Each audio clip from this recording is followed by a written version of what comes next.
आज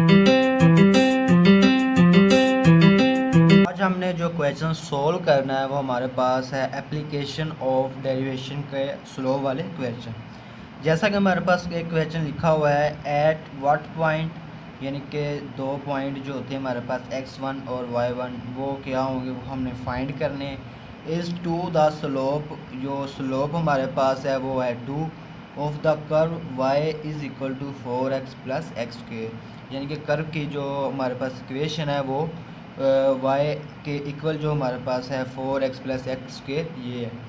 तो अब हमने क्या करना है, सबसे पहले हम रफली कर्व को ड्रा कर लेते हैं ताकि हमें पता चल जाए कौन से वो हमने पॉइंट मालूम करें। इसी तरह हम ये एक्सिस ले लेते हैं। तो अब हमने क्या किया कि ये हमने एक कर्व ड्रा कर लिया रफली। अब ये जो कर्व का सेंटर पॉइंट है ये हमने पॉइंट जो है फाइंड करने हैं x1 और y1। इसी तरह हमारे पास y की जो वैल्यू हमारे पास है वो है y is equal to 4x plus x square, और उसके साथ स्लोप हमारे पास जो है वो गिवन है, वो हमारे पास है 2।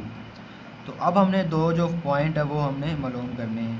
तो y की वाली वैल्यू हम लिख लेते हैं वैसे ही, y is equal to 4x plus x square. इसको हम क्वेश्चन 1 का नाम दे देते हैं। अब हम क्या करते हैं कि डेरिवेशन ले लेते हैं y वाली वैल्यू का। तो डेरिवेशन का साइन होगा d ओवर d। अगर x का डेरिवेशन लेना है तो नीचे x आ जाएगा और साथ में ये y वैसे ही आ जाएगा। अब डेरिवेशन में क्या करते हैं कि जो कांस्टेंट वैल्यू होती है उसको हम पहले लिख लेते हैं डेरिवेशन के साइन से।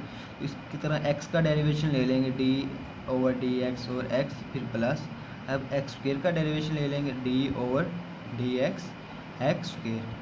तो कांस्टेंट वैल्यू है तो ये वैसे ही आ जाएगी, और डेरिवेशन में क्या होता है पावर शुरू में आ जाती है, पावर में से एक हम कम कर देते हैं।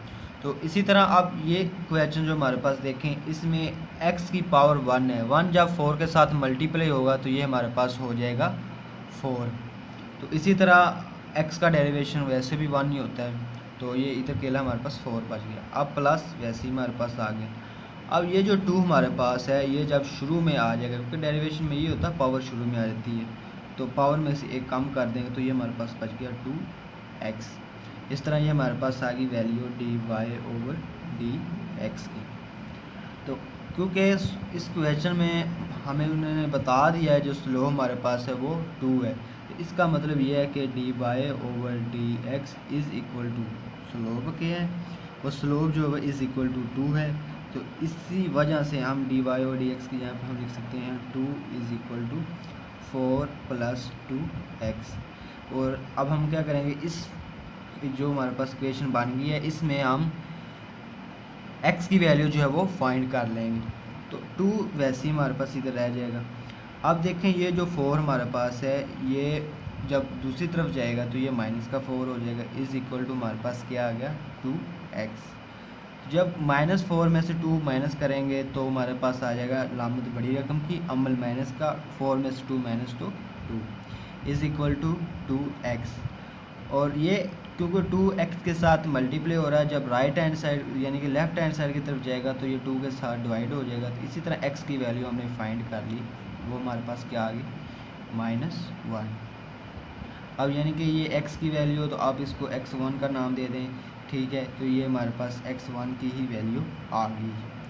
अब इसी तरह हमने वैल्यू फाइंड करनी है y की, या फिर ये कह लें y1 की। तो वो हमारे पास क्या होगी, ये जो वैल्यू हमने x की मालूम की है इसको पुट कर देंगे हम इक्वेशन 1 में। तो अब क्या करते हैं कि putting the value x in equation 1, equation 1 में ये वैल्यू हम क्या कर देंगे पुट कर देंगे। तो y वैसे ही हमारे पास आ गया और 4 भी वैसे ही, x की जगह पे हम पुट कर देंगे -1।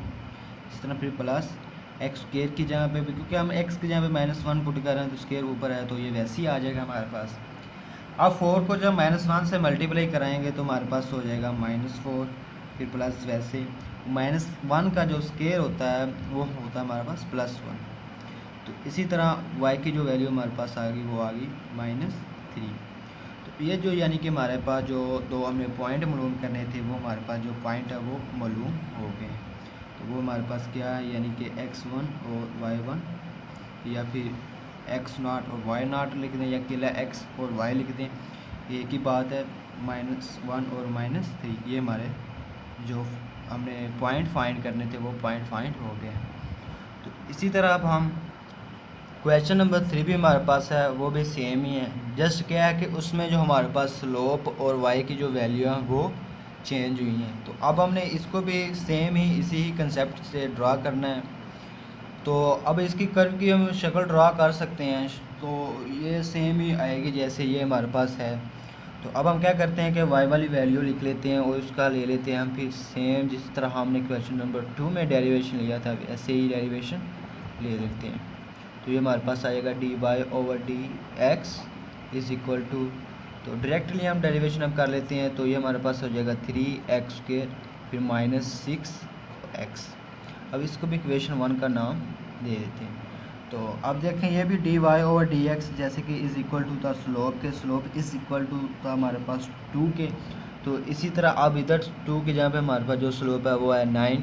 तो अब हम क्या कर देंगे, dy/dx को 9 के इक्वल कर देंगे। तो ये हमारे पास आ जाएगा 3x² -6x।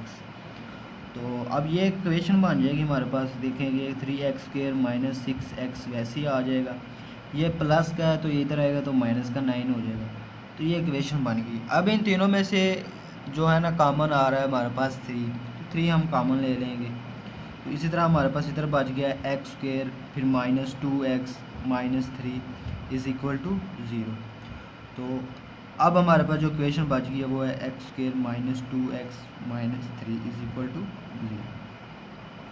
अब हम क्या करते हैं कि इस जो हमारे पास इक्वेशन बन गई है इसको फैक्टराइजेशन के मेथड से सोल्व कर देते हैं। तो अब हमारे पास ये इक्वेशन को जब हम सोल्व करेंगे ये हो जाएगा हमारे पास x², फिर फैक्टराइजेशन के मेथड का आपको पता ही है कि दो हमने जो यानी कि फैक्टर दो जोड़े मालूम करने होते हैं। तो ये हमारे पास हो जाएगा x² फिर -3x plus x -3 is equal to 0। अब देखें आपस में 3 को जब 1 से मल्टीप्लाई किया तो 3 बन रहा है, जब -3x में से +x माइनस किया तो ये सेंट्रल वैल्यू बन रही है। इसका मतलब हमने ये जो तस्दीक की है वो ठीक है। तो इसी तरह अब हम क्या करते हैं कि इन दोनों में से कॉमन लैदा ले लेते हैं और इन दोनों में से कॉमन लैदा दे देते हैं। हाँ, आपको फैक्टराइजेशन का जो मुकम्मल कंसेप्ट है इसको कैसे सोल्व करते हैं इसका आपको लिंक डिस्क्रिप्शन में मिल जाएगा, आप वहाँ से देख सकते हैं। मुकम्मल वीडियो इसकी भी है, फैक्टराइजेशन को कैसे सोल्व करते हैं। तो इधर तो मैंने डायरेक्टली कर दी है सोल्व। तो x कॉमन ले लेंगे तो बाकी हमारे पास बच गया x -3। इस तरह प्लस वैसे अगर कोई वैल्यू कॉमन नहीं आ रही तो 1 कॉमन आ जाएगा, फिर x वैसे आप प्लस -3 इज़ इक्वल टू 0।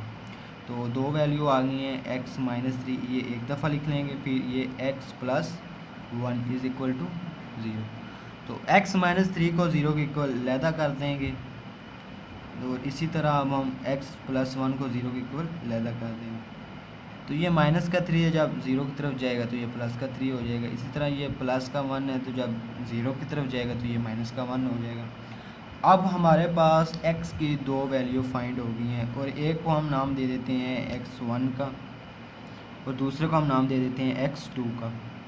तो इसी तरह अब हम क्या करेंगे, ये जो x1 और x2 हमने फाइंड किया है इसको हम क्वेश्चन नंबर 1 में लैदा पुट करके हम यानी कि y की वैल्यू फाइंड कर देंगे।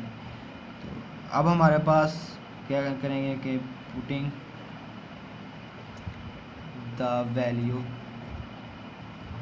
ऑफ x1 इन इक्वेशन 1, यानी कि इस क्वेश्चन में x1 की वैल्यू जो है वो हम पुट करवा देंगे। ये हमारे पास आ जाएगा y इज़ इक्वल टू ऐसे ही आ जाएगा। अब x³ है तो इसका मतलब है -3 का क्यूब, फिर हमारे पास -3 वैसे ही। अब है x², इसका मतलब है 3 का स्क्वायर इज़ इक्वल टू, तो ये हमारे पास क्या हो जाएगा 3 का क्यूब। इसका मतलब है 3 को जब 3 दफ़ा आपस में मल्टीप्लाई कराएंगे 3 3 ज़ा 9 9 3 ज़ा 27, फिर माइनस वैसे। अब 3 को पहले 2 से मल्टीप्लाई कराएंगे तो 9 आ जाएगा, 9 को जब 3 से मल्टीप्लाई कराएंगे तो ये भी 27 आ जाएगा। तो सेम इसी तरह आप 27 प्लस का ये 27 माइनस का है तो जब कैंसिल हो जाएंगे तो हमारे पास बाकी बच गया 0, यानी कि y1 की वैल्यू आ गई हमारे पास 0। तो इसी तरह अब हमने x2 की जो वैल्यू है वो पुट करवा देनी है हमने इक्वेशन 1 में। तो जब x2 की वैल्यू हम इक्वेशन 1 में पुट करवाएंगे तो ये हमारे पास हो जाएगा, यानी कि y2 इज़ इक्वल टू -1 का क्यूब, फिर -3 वैसे ही -1 का स्क्वायर। तो क्योंकि ये क्यूब है तो ये -1 वैसे ही आ जाएगा। तो ये माइनस जब 3 जब क्योंकि -1 का स्क्वायर है तो ये प्लस का 1 जब 3 से मल्टीप्लाई होगा तो -3 हो जाएगा। अब -1 और -3 लामत बड़ी रकम की आ जाएगी। अब इन दोनों को आपस में मल्टीप्लाई करेंगे, माइनस माइनस प्लस तो अमल प्लस का हो जाएगा। तो ये हमारे पास y2 की वैल्यू आ गई है। इस तरह हमने हमारे पास जो पॉइंट है वो फाइंड हो गए हैं। तो x1 और x2 के जो पॉइंट हमारे पास हैं वो आ गए हैं 3 और -1, और y1 और y2 के जो हमारे पास पॉइंट आ गए हैं वो हैं, एक हमारे पास है 0 और दूसरा हमारे पास पॉइंट आ गया है -4। इसी तरह ये हमारे पास जो क्वेश्चन है वो सोल्व हो गए।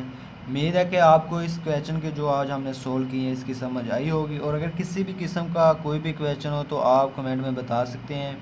तो इंशाल्लाह मिलते हैं अब नेक्स्ट लेक्चर में, तब तक दुआ में याद रखिएगा। ओके, अल्लाह हाफिज़।